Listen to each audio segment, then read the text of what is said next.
Well, a very good evening to you. Welcome to the news at 6 p.m. on Splash 105.5 FM, the Integrity Station. I am Charity Jerome. First, the news headlines.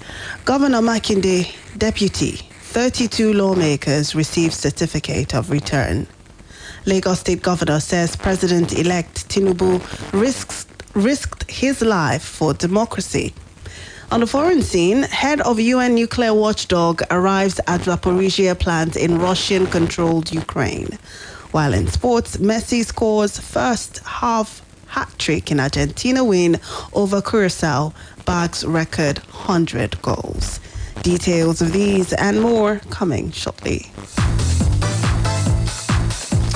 President Muhammadu Buhari today swore in the new chairman of the Police Service Commission, former Inspector General of Police Solomon Arase, retired. Arase took his oath of office at the council chamber of the presidential villa in Abuja in the presence of the President Muhammadu Buhari, the Vice President Yemi Osinbajo, the Secretary to the Government of the Federation, Boss Mustafa, Chief of Staff to the President, Professor Ibrahim Gambari, and other FEC members. This comes 2 months after the Senate confirmed him as chairperson of the PSC. President Buhari had forwarded Arase's name to the Senate, asking the upper chamber to confirm him in line with sections 153 subsection 1 and 154 subsection 1 of the Constitution as amended. Arase, who's 65 years old, retired in 2016, was the 18th Indigenous Inspector General of Police between April 2015 and June 2016, and has served in various capacities, including as head of the Criminal Intelligence and Investigation Bureau, the foremost intelligence gathering unit of the Nigeria Police. The president also swore in 5 board members of the Code of Conduct Bureau. Oyo State Governor re-elect Seyi Makinde has assured that his administration would not disappoint the trust and confidence of the people, but work more to move the state from poverty to prosperity.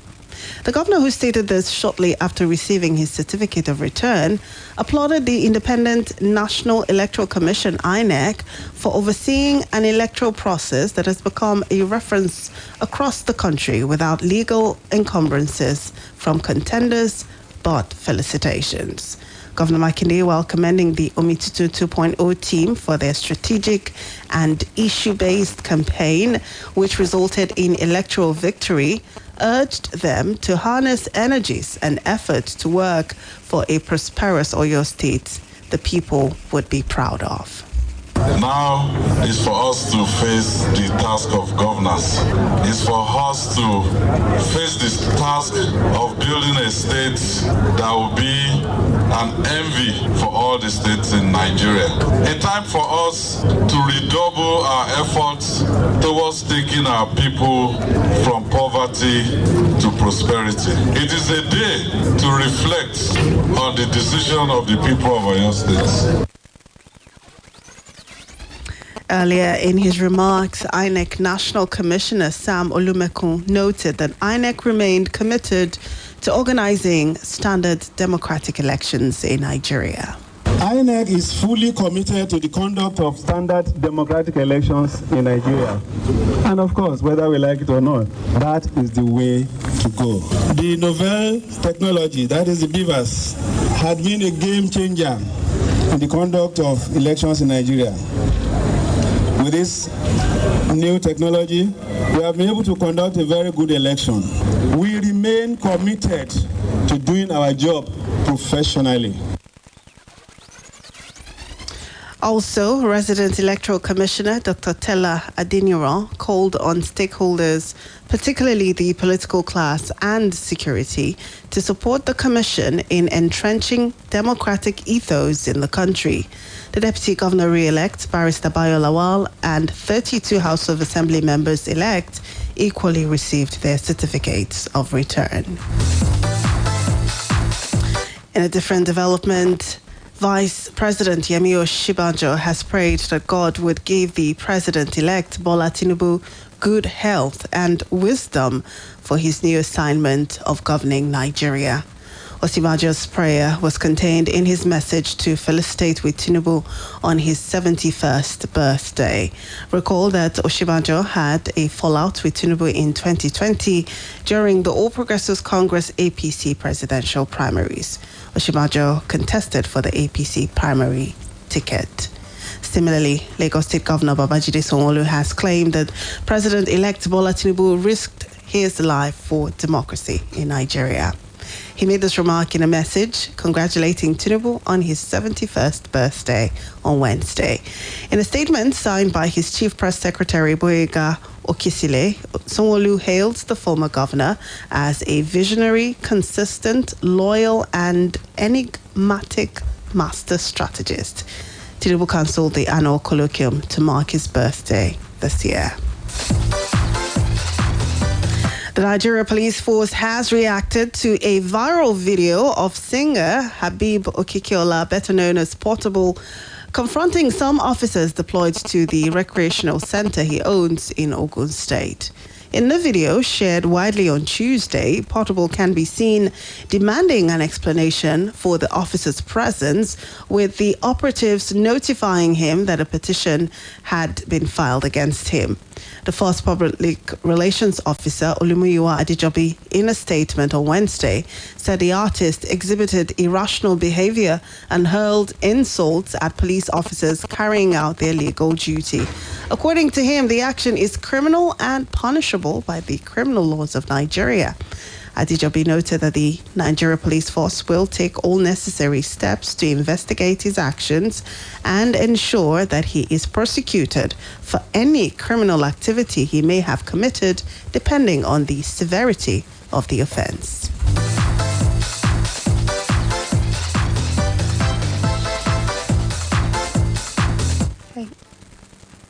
House of Representatives has condemned the assault meted out on some innocent individuals by the Nigerian Army on the 18th of March 2023 at Boko in Benue State. It also urged the Chiefs of Defense and Army staff to commence a comprehensive investigation of the incident and further provide evidence obtained from civilian witnesses with a view to identifying the soldiers that were responsible for the mayhem.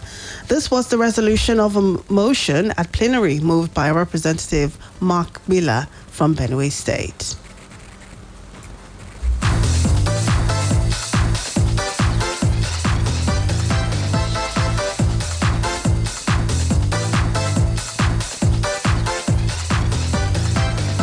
The House is desirous of the need to reinforce its statutory role of ensuring the security and welfare of the people as the primary purpose of government. The House therefore resolved to condemn the assault by men of the Nigerian Army on 18th March 2023. The House resolves to urge the Chiefs of Defense and Army staff to commence a comprehensive investigation of the incident, ensuring evidence is obtained from civilian witnesses with the view to identifying the soldiers that were responsible for this mayhem. Meanwhile, the Green Chamber has passed for second reading a bill for an act to amend the Federal High Court Act. The Senate bill, which was sent to the House for concurrence, seeks to provide for the increase in the number of judges from 100 to 150.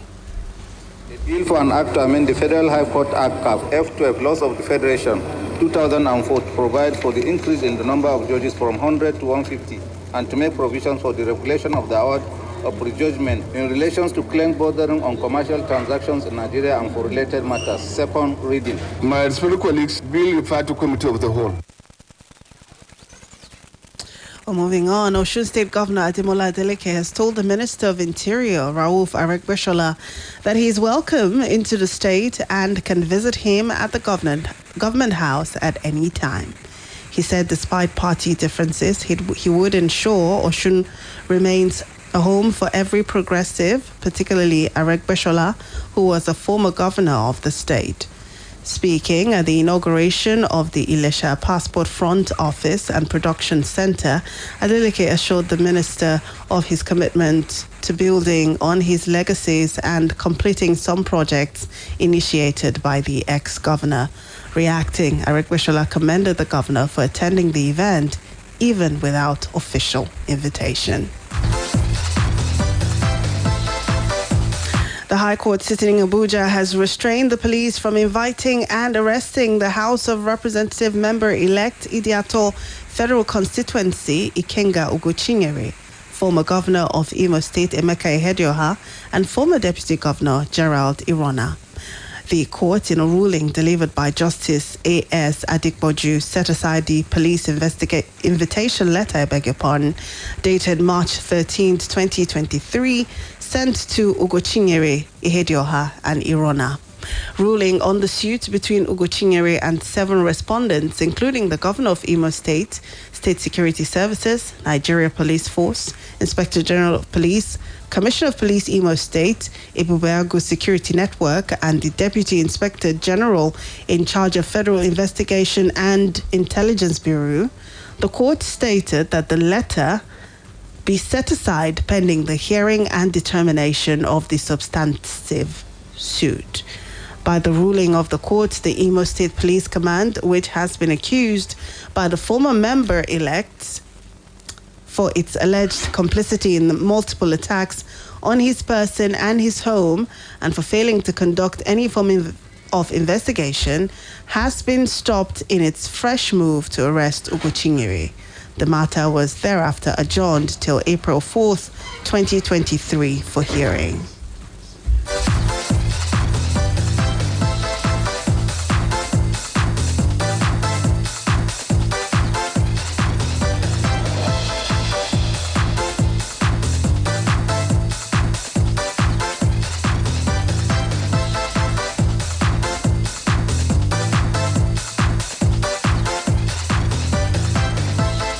You're listening to the evening news on Splash 105.5 FM. Still ahead, head of UN nuclear watchdog arrives at Zaporizhia plant in Russian-controlled Ukraine. And Messi scores first half hat-trick in Argentina win over Curacao, bags record 100 goals. Let's take a short break now. When we return, details of these and more. Stay with us.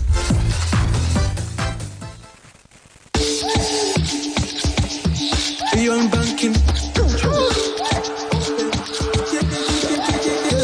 you need something. Where they beyond banking. Make I give you the update. We not they frustrate. Open at the package. Relax your mind. You know go for your hand. Auntie brother open now the way. Anything we go solve on you. Super fast transactions speed. Networking not they sleep. One time is done. Beyond banking. Beyond banking. OPay beyond banking. Ẹ̀yin ọmọ yìí, ó máa dá àkàrà nǹkan díẹ̀ sílẹ̀ fún Ramadan yìí. Ó yá kí ni kára. Èso. Ewébẹ̀, ẹ má gbàgbé ìṣara lóore àwọn màmá o.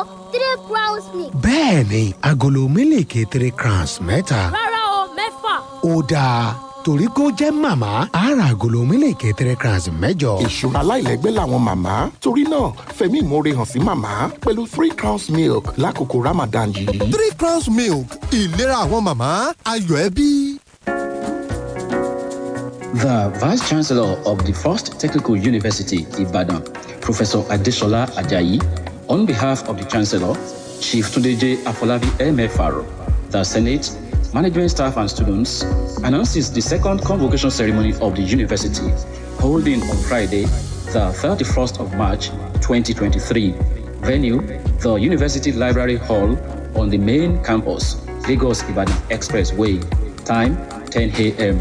The convocation ceremony is coming as scheduled in the smooth, stable, and predictable academic calendar of TechU, strategically positioned to pilot a sound technical educational system anchored on innovations and technologies towards driving development in Oyo State in particular and Nigeria in general.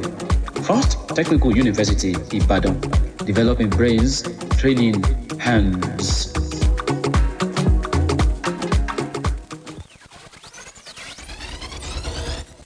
Well, thank you so much for staying with us on the news at 6 on Splash 105.5 FM. Turning now to the foreign scene, Ukrainian President Volodymyr Zelensky has warned that unless his country wins a month-long battle in the eastern city of Bakhmut, Russia may begin building international support for a peace deal that could require Ukraine to make unacceptable compromises.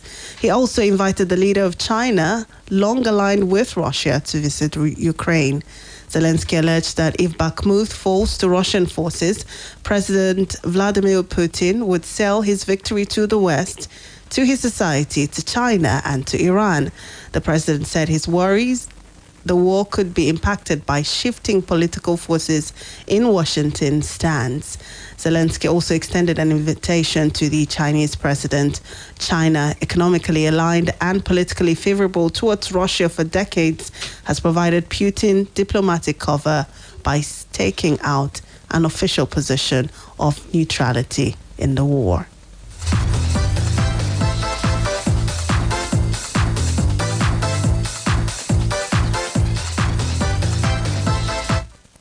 Well, that's the news.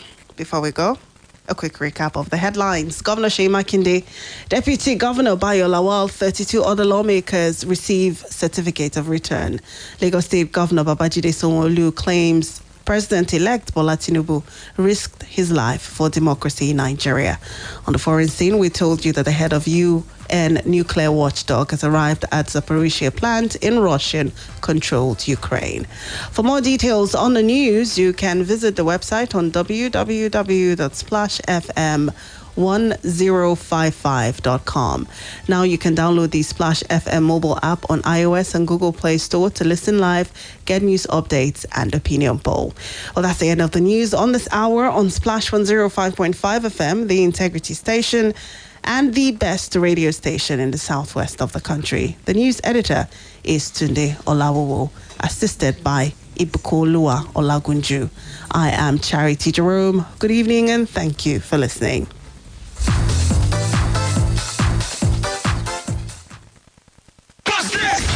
From the top of the Fisher Building. This is